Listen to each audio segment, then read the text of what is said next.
नमस्कार, मैं हूं आमिल बेग। आप देख रहे हैं सिटी बुलेटिन न्यूज़। पेश हैं आज के प्रमुख समाचार। अयोध्या सहित उत्तर प्रदेश के कई जिलों में आजकल बच्चा चोर गैंग की अफवाह उड़ रही है। अयोध्या शहर में एक महिला और एक पुरुष के गिरफ्तार होने के बाद ऐसी अफवाहों को अब बल मिल रहा है। यह अफवाह है या सच, यह कहना मुश्किल है, लेकिन अयोध्या में घर में घुसकर बच्चा चोरी के प्रयास में जहां कल पुलिस ने एक युवक को जेल भेजा है, वहीं आज जिला महिला चिकित्सालय परिसर में एक महिला को संदिग्ध रूप से घूमते हुए पाया गया, जिसके बाद अस्पताल प्रशासन की शिकायत पर पुलिस ने महिला को हिरासत में ले लिया है। अस्पताल के सीएमएस की शिकायत पर पुलिस ने महिला को हिरासत में लेकर पूछताछ शुरू कर दी है। अस्पताल प्रशासन का कहना है कि महिला काफी समय से बिना वजह वार्ड के आसपास घूम रही थी। संदेह के आधार पर जब महिला से पूछताछ की गई तो वह अस्पताल में घूमने की सही वजह नहीं बता पाई, जिसके बाद पुलिस को सूचना दी गई। इस पूरे मामले में सीओ सिटी ने बताया कि बच्चा चोरी की एक घटना बुधवार को सामने आई थी, जिसमें एक युवक को गिरफ्तार करके जेल भेज दिया गया है, जबकि अस्पताल से हिरासत में ली गई महिला की मानसिक स्थिति ठीक नहीं लग रही है। फिलहाल उसे हिरासत में लेकर पूछताछ की जा रही है। आम जनमानस से उन्होंने आग्रह किया है कि अगर किसी भी तरह की कोई जानकारी उनके पास मिले तो वह सबसे पहले पुलिस को सूचित करें, कानून व्यवस्था को अपने हाथ में न ले। हमारे यहाँ से कल समय 7 बजे के करीब चौकी फतेहगंज से सूचना ये मिली कि एक व्यक्ति द्वारा एक बच्चे को चोरी किया गया है, जिस पर मुकदमा लिखवाया गया है। मुकदमा लिखवाने के बाद अभियुक्त को गिरफ्तार कर जेल भेजा गया है। और दूसरा, एक हॉस्पिटल से महिला को बच्चे अफवाह की सूचना मिली, जिस पर जांच की गई। जांच करने से यह तथ्य प्रकाश में आए कि महिला द्वारा हॉस्पिटल से चद्दर चुराकर ले जा रही थी, और जिससे महिला से पूछताछ की गई। पूछताछ से मनोस्थिति ठीक नहीं पाई गई। और दूसरा मामला, हॉस्पिटल से रात में 9 बजे करीब एक व्यक्ति एक महिला से बच्चे को खिलाने के लिए मांगता है, तो जिस पे ये अफवाह हो गई कि ये बच्चा चुराने आए हैं। जिसकी जांच की गई तो जांच से ये सभी बातें असत्य पाई गई हैं। लोगों से मैं अपील करता हूं कि जब भी आप कहीं संदिग्ध व्यक्ति को देखते हैं तो उसके विषय में विस्तृत जानकारी कर लें और तत्काल पुलिस को सूचना दें। अफवाहों पर विश्वास न करें। यही अपील है मेरी पब्लिक से, जिससे शांति बनी रहे। रामनगरी अयोध्या के तपस्वी छावनी के उत्तराधिकार और महंती का विवाद और बढ़ता जा रहा है। तपस्वी छावनी पीठ की गद्दी के लिए संतों के दो गुट आमने सामने हैं। कल ही संतों के एक गुट ने अहमदाबाद के जगन्नाथ मंदिर के महंत दिलीप दास को मंदिर का महंत घोषित करते हुए महंती कार्यक्रम में पुलिस सुरक्षा मुहैया कराने के लिए डीआईजी से मुलाकात की थी। उसके बाद आज दूसरे गुट ने महंत जगतगुरु परमहंस आचार्य के महंत होने का दावा किया। उन्होंने खुद को महंत बताते हुए मीडिया के सामने अपने साक्ष्य प्रस्तुत किए। परमहंस आचार्य ने कोर्ट जाकर न्याय की गुहार लगाने की बात कही थी। अब अयोध्या की प्रसिद्ध सिद्धपीठ हनुमानगढ़ी के नागा साधुओं ने जगतगुरु परमहंस आचार्य को इस पीठ का महंत बताते हुए उनकी महंतई कार्यक्रम में सुरक्षा मुहैया कराए जाने की मांग डीआईजी और जिलाधिकारी से की है। बड़ी बात यह है कि 12 सितंबर को ही दोनों पक्षों ने महंती कार्यक्रम की घोषणा कर दी है। ऐसे में अब जिला प्रशासन और पुलिस प्रशासन के सामने 12 सितंबर की तारीख को अग्नि परीक्षा की तारीख मानी जा रही है, जब अयोध्या में साधु संतों के दो गुट एक कार्यक्रम को लेकर आमने सामने होंगे। इस विवाद की वजह यह है कि हनुमानगढ़ी के नागा साधु महंत दिलीप दास को बाहरी मानते हैं, जो उन्हें स्वीकार नहीं। 12 सितंबर को परमहंस के नए महंत के लिए कंठी चादर और भंडारा होना है। वहीं 12 सितंबर को ही दूसरे पक्ष यानी जगन्नाथ मंदिर अहमदाबाद के दिलीप दास की भी कंठी चादर होनी है। तपस्वी छावनी की महंती के लिए अयोध्या में संतों के गुट में दो फाड़ हो गए हैं। एक गुट हनुमानगढ़ी का है, वह परमहंस आचार्य का समर्थन कर रहा है, तो दूसरा गुट राम बल्लभा कुंज के अधिकारी राजकुमार दास, जिसका नेतृत्व कर रहे हैं, वह महंत दिलीप दास का समर्थन कर रहा है। फिलहाल आज जिलाधिकारी और डीआईजी से दूसरे गुट ने भी मुलाकात करके 12 सितंबर को सुरक्षा मुहैया कराए जाने की मांग की है।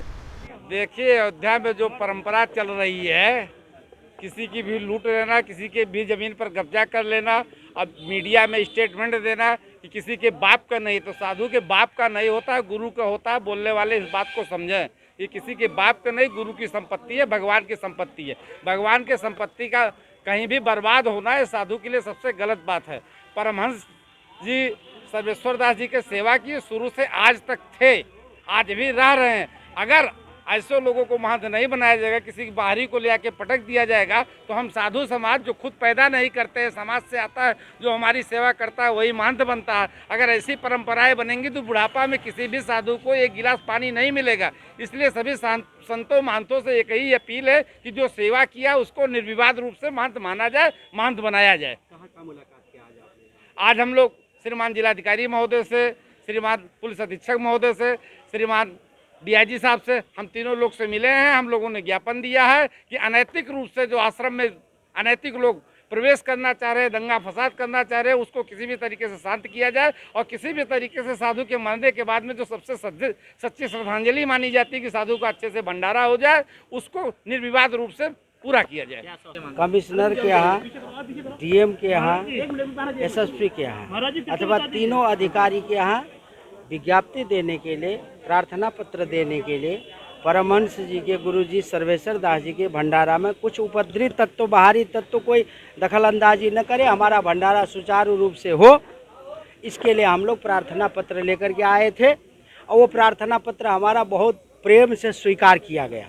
क्या कहाँ आप लोग गए हैं और किसको किसको? बोले तो तीनों अधिकारी के यहाँ गए, अब कई बार बोले उसी चीज को। क्या आश्वासन मिला? बहुत बढ़िया आश्वासन मिला। हम देखेंगे जिसका जो स्तर होगा उस ढंग से हम लोग करेंगे।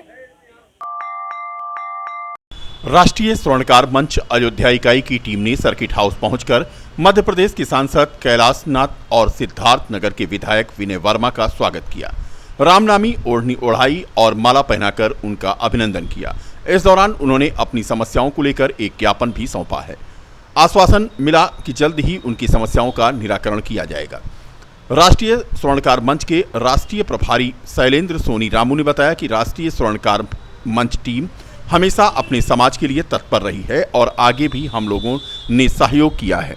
साथ ही साथ हमने अपनी स्वर्णकार मंच टीम के लिए बढ़ चढ़कर हिस्सा लिया, जिसको लेकर आज हम लोग विधायक और सांसद से मुलाकात किए हैं और अपनी समस्याओं को उनके सामने रखा है। इस मौके पर शैलेंद्र सोनी रामू, जिला प्रभारी रामजी सोनी, जिला उपाध्यक्ष प्रमोद सोनी, जिला अध्यक्ष रामाधार सोनी, प्रदेश उपाध्यक्ष संजीव सोनी, कोषाध्यक्ष वीरेंद्र सोनी, मीडिया प्रभारी आशुष सोनी सहित दर्जनों लोग मौजूद थे। आज राष्ट्रीय स्वर्णकार मंच अयोध्या इकाई की टीम हमारे माननीय विधायक विनय वर्मा जी, सोहरतगढ़ विधायक और माननीय कैलाश नाथ जी के स्वागत समारोह में यहाँ पे आई है। हम लोगों ने अपनी कुछ समस्याओं का ज्ञापन भी दिया है और पूरी उम्मीद है कि हमारे समाज का कई तरीके से सहयोग इसमें माननीय विधायक जी ने, माननीय सांसद जी ने किया है और पूरी उम्मीद करते हैं कि आगे भी हमें इनका सानिध्य प्राप्त होता रहेगा। स्वर्णकार मंच इकाई की हमारी टीम हमेशा अपने समाज के लिए तत्पर रही है और भी समाजों की हम लोगों ने सहयोग किया है। साथ में अपने स्वर्णकार समाज की टीम के लिए हमेशा बढ़ चढ़कर हिस्सा लिया है और बढ़ चढ़कर सभी भाइयों का सहयोग भी किया है। इसी तत्वाधान में माननीय विधायक जी का हम लोग को समाचार मिला कि आ रहे हैं, तो उनके आह्वान पर भी हम लोगों ने आया, अपनी समस्याएँ बताई, सुझाव भी दिया है। इस पर हमें पूरा आश्वासन मिला है कि माननीय विधायक जी हमेशा हम लोगों के साथ हैं। इसके पूर्व में भी हम लोगों का कई बार मुलाकात हो चुकी है और हम लोग के बहुत अच्छे संबंध रहे, काफ़ी मधुर संबंध रहे हैं। इसी उम्मीद के साथ हम लोग ने मुलाकात भी की है और हम लोग का ऐसे ही सतत प्रयास जारी रहेगा कि माननीय विधायक जी के संपर्क में रहें और हमारे समाज की जो भी समस्याएँ हैं वो हल होती रहें और समाज के लोग आगे बढ़ें। राष्ट्रीय स्वर्णकार मंच जिला प्रभारी शैलेंद्र सोनी। 1 अप्रैल 2020 को अथवा उससे पूर्व पंजीकृत परिवहन यानों पर सख्त की छूट प्रदान की गई है। इस छूट के लिए परिवहन यानों के ऐसे समस्त वाहन स्वामी आवेदन कर सकते हैं जिनका कर बकाया हो, प्रकरण न्यायालय में लंबित हो और अपील लंबित हो, वाहन वित्त पोषक के कब्जे में हो अथवा वसूली प्रमाण पत्र जारी किया गया हो। निर्धारित प्रक्रिया के अनुसार उक्त योजना 26/9 तक बढ़ा दी गई है। यह जानकारी आज आरपी सिंह सहायक संभागीय परिवहन प्राधिकरण प्रशासन अयोध्या ने दी है। उन्होंने कहा है कि इस बढ़ी हुई तिथि का वाहन स्वामी लाभ उठा सकते हैं।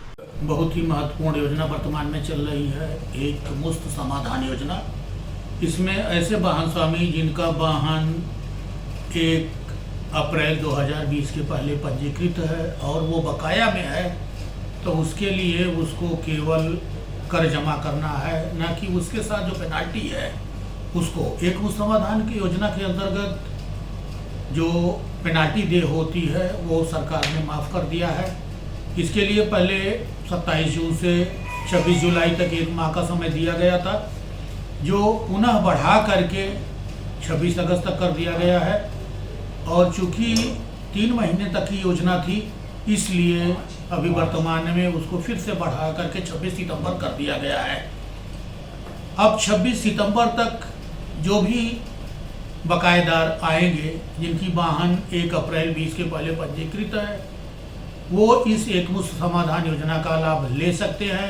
इसके बाद अब यह योजना नहीं बढ़नी है, अतः सभी वाहन स्वामी जिनकी वाहन 1/4/20 के पहले पंजीकृत है और वो बकाया है, तो एकमुश्त समाधान योजना का लाभ लेते हुए अपनी वाहन का बकाया कर जमा कर दें।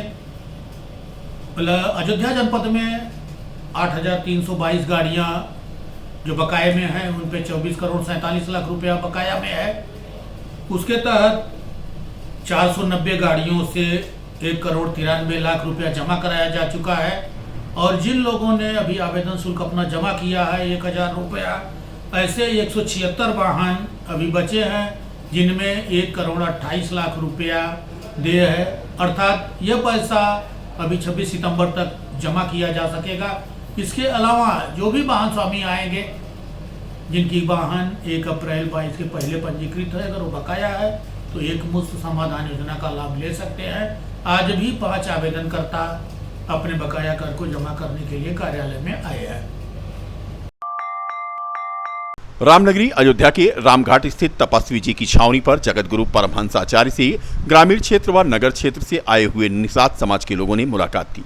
इस दौरान उन्होंने परमहंस आचार्य से एकलव्य छात्रावास पर कब्जेदारी को खाली कराने को लेकर चर्चा की। अयोध्या धाम के टेढ़ी बाजार स्थित कुछ असामाजिक तत्वों के द्वारा निषाद समाज का एकलव्य छात्रावास पर कब्जा किया गया है, जिसे खाली कराने को लेकर जगत गुरु परमहंस आचार्य से आज समाज के लोग मिले। जगत गुरु परमहंस आचार्य ने बताया कि जिस तरह से निषाद राज के वंशजों को प्रताड़ित किया जा रहा है, जो पीढ़ियों से उनकी छात्रावास थी, जिसे साधु के वेशधारी लोग कब्जा करना चाह रहे हैं, ऐसा होने नहीं दिया जाएगा।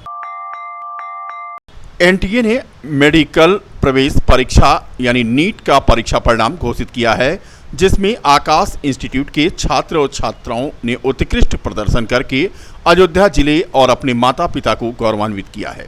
आकाश इंस्टीट्यूट के academic head doctor SM. Tripathi ने बताया कि निधि यादव ने सर्वाधिक 665 अंक प्राप्त किए हैं। ऑल इंडिया रैंकिंग में 1990 स्थान उन्हें मिला है। जिले में प्रथम स्थान भी उन्हीं को मिला है। इसी के साथ आरोही अग्रवाल, अनुराग वर्मा, अवंतिका पांडे, यश पटेल और रश्मि आर्य ने भी जबरदस्त प्रदर्शन के साथ जिले और कोचिंग का नाम रोशन किया है। डॉक्टर त्रिपाठी ने बताया कि यह उत्कृष्ट परिणाम जिसका श्रेय छात्रों के माता पिता, शिक्षकों और छात्रों की कठिन मेहनत को जाता है। उन्होंने उम्मीद की कि आकाश इंस्टीट्यूट और भी बेहतर परिणाम आगे देगा, जिससे अयोध्या के छात्रों का शिक्षा के क्षेत्र में और अवसर बढ़ेगा। नीट और जेई की तैयारी के लिए अयोध्या से बाहर छात्रों को नहीं जाना पड़ रहा है। कुल मिलाकर के नीट यानी मेडिकल प्रवेश परीक्षा का परिणाम घोषित होने के बाद आकाश इंस्टीट्यूट के छात्रों ने जबरदस्त प्रदर्शन करते हुए स्थान प्राप्त किया है और मेडिकल में अब वह प्रवेश करेंगे। Nidhi Yadav.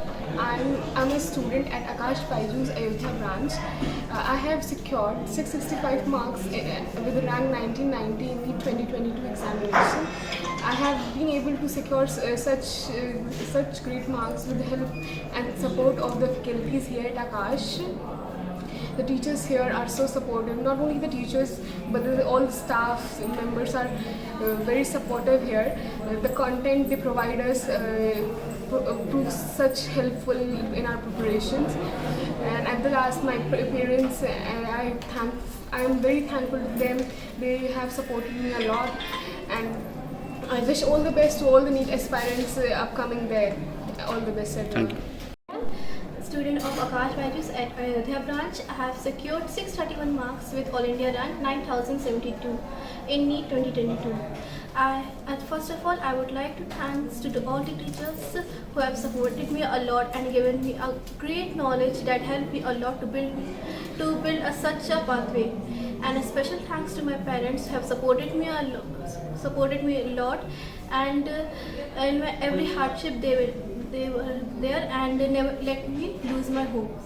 And thank you to future, giving all the best to the future doctor. Thank you. Verma standing before you. I am selected in the NEET 2022 exam. I scored 615 marks in this examinations. I would like to pay thanks to Akash and Byju's and all the teams present in the Akash Institute at the Ayodhya Center. They did a fabulous job to prepare the best of which we can give our examination. It was only a matter of 3 hours, but there were a work of more than a year, which comes under a teamwork from this institute. The teachers belonging to here, they only didn't compensate, they didn't solve only our theoretical or the educational problems, but still they were solving our personal doubts or whatever the problems we are facing in the life. They motivate us in many aspects.